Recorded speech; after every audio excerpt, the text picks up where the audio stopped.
জয় গুরু।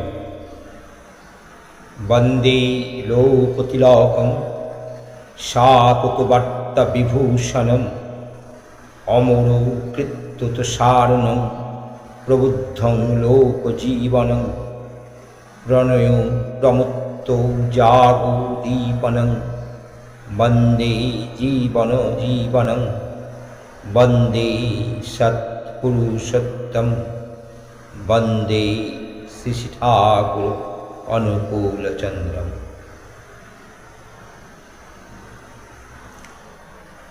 দশই আষাঢ় সোমবার 1347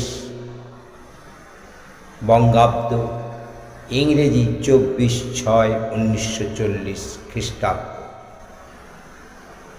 কেষ্টদা এবং অন্যান্য সকলে সন্ধ্যায় শ্রী ঠাকুরের কাছে বসে যুদ্ধের বিষয়ে আলাপ আলোচনা করছেন। শ্রী ঠাকুর বাইরে চৌকিতে তাকিয়া ঠেস দিয়ে অর্ধশায়িত অবস্থায় আছেন। হঠাৎ ঠাকুর বলতে লাগলেন, যা আরম্ভ করা হয়েছে যদি প্রচার করার সময়টুকু পাওয়া যায়, এর মধ্যেই যদি কিছু বিপর্যয় না ঘটে, তবে এই হয়ে দাঁড়াবে দি ওয়ার্ল্ড রেস্কিউ। আর এটা খুব নর্মাল, কাল্পনিক কিছু নেই এর মধ্যে। বাংলা যদি একটা ইউনিট হয়ে দাঁড়ায়, বাংলা যদি ঠিক হয়, তখন সহজেই আর সব হয়ে যাবে। ভারত এক লহমাতেই জগতের গুরু হতে পারে। এরপর ঠাকুর তামাক খেতে খেতে কথাবার্তা বলছেন। এমন সময় দূর থেকে শ্রীযুত এম চৌধুরীকে দেখা মাত্র চকিত হয়ে নল ছেড়ে উঠে দাঁড়িয়ে তাকে দাদা বলে পরম সমাদরে অভ্যর্থনা করে বসালেন। তিনি একখানা চেয়ারে বসার পর নিজে বসলেন। 11ই আষাঢ় মঙ্গলবার 1347 বঙ্গাব্দ, ইংরেজি 25/6/1940 খ্রিস্টাব্দ। সকালবেলায় শ্রী ঠাকুরের ছোট ঘরে বসে বলছিলেন, ইষ্টভীতি জিনিসটা আগে ছিল, ষষ্ঠয়নী জিনিসটা আমি গুছিয়ে দিয়েছি, ষষ্ঠয়নীর ফর্মটা দিয়েছি, অর্থাৎ স্বরূপটা দিয়েছি। এটা সেদিক থেকে নতুন, আগে থাকলেও বোঝা যেত না। ইষ্টভীতি ষষ্ঠয়নী যদি করে, তবে দেখিস 2-1 পুরুষের মধ্যে কি হয়ে যায়, 2-1 পুরুষ পরে বোঝা যাবে। ইষ্টভৃতিতে পুরুষাকার ও দৈবের যোজন হয়। এর মানে জানতে চাইলে ঠাকুর বললেন, পুরুষকার হলো মোটর পার্ট অর্থাৎ শিল্পী অঙ্গ, এবং দৈব হল সেন্সারি পার্ট অর্থাৎ অনুভূতি অঙ্গ। ইষ্টের জন্য কতকগুলি করা হলে করার যে অ্যাকুমুলেটেড এফেক্ট অর্থাৎ সঞ্চিত ফল, তা আমাদের বোধে ধরা দেয়। অর্থাৎ কতকগুলি অজানা জানা হয়ে আসে এর ভিতর দিয়ে, তার ফলে সেই জানা মাফিক পরে কাজ করতে সুবিধা হয়। ইষ্টানুবোধ, অভ্যাস ও প্রেরণা তদনুকর্মেই প্রবৃত্ত করে, এইভাবে চলে। প্রশ্ন করা হলো, যে কোনো কাজ করা হোক না কেন, তারই তো এফেক্ট আছে, ফল আছে, শুধু ইষ্টভীতিতে কেন? ঠাকুর বললেন, যাদের কোনো প্রিন্সিপাল বা আদর্শ নেই, তারা ধরতে পারে না, ফলটা কাজে লাগাতে পারে না, তাদের এক্সপিরিয়েন্স হয় না। কারণ প্রবৃত্তি তাদের নাকে দড়ি দিয়ে যখন যেভাবে চালায়, তারা সেইভাবে চলতে বাধ্য হয়। বিচার বিশ্লেষণ করে সত্যাপোষণী রকমে চলতে পারে না।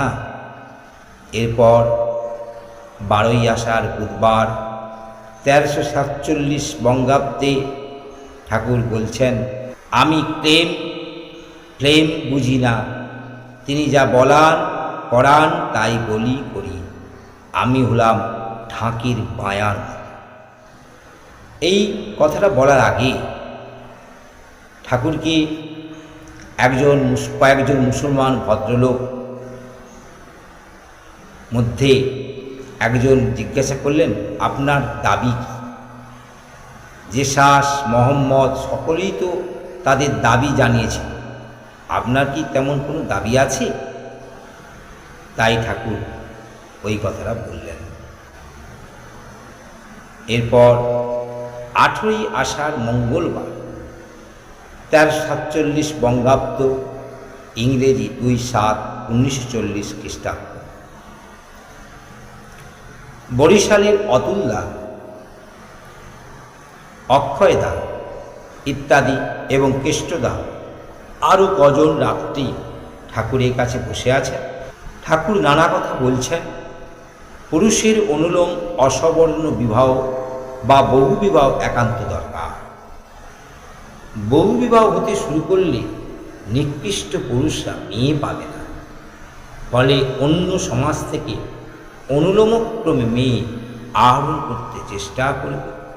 এতে সমাজ পুষ্টই হতে থাকবে, সমাজের আত্মীকরণ ও আত্মীকরণ ক্ষমতাও বেড়ে যাবে। একটু পরে আবার বললেন, হজরত যিশু, হজরত মোহাম্মদ আমাদের প্রেরিত পুরুষ। আর্য ধারা যদি জীবন্ত থাকত তাহলে হজরত যিশু, হজরত মোহাম্মদ হয়তো একাদশ অবতার, দ্বাদশ অবতার বলে পরিগণিত হতেন।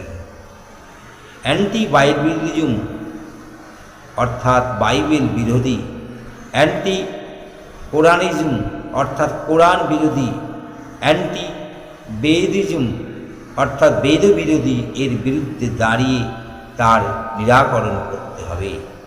শাক্ত, বিপ্র ও বৈষ্ণব, বিপ্র পরিবারে যেমন বিয়ে শাদীর কোনো নিষেধ নেই, সৌর, বিপ্র, গাণপত্যে বিপ্রেও যেমন বিয়ে চলতে পারে।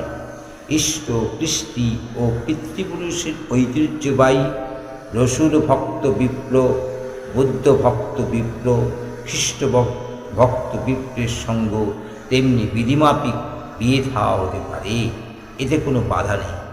কারণ স্বধর্ম ও কৃষ্টিনিষ্ঠ থেকে যে কোনো পুরীয়মান মহাপুরুষের প্রতি শ্রদ্ধানতি নিয়ে চলা ধর্মের পরিপন্থী তো নয়ই, বরং পরিপোষক। তবে প্রত্যেকটি বিয়ের ব্যাপারে খুব হিসাব করে চলতে হবে, যাতে কোনো রকমই ব্যত্যয় কিছু বা প্রতিলোম সংসব কিছুতে না ঘটে। এরপর 19শে আষাঢ় বুধবার 1347 বঙ্গাব্দে, ইংরেজি 3/7/1940 খ্রিস্টাব্দে ঠাকুরের আলোচনা প্রসঙ্গে বললেন, অর্গানাইজেশনের জন্য ভালো লোকের দরকার, অ্যাক্টিভ, সিনসিয়ার এবং কমন সেন্স অর্থাৎ কর্মঠ, বিশ্বাসী এবং সাধারণ জ্ঞানওয়ালা লোকই সংগঠনের উপযুক্ত। অর্গানাইজেশনের ইনস্টিংক্ট, সংস্কার আমাদের মধ্যে ঢোকা চাই।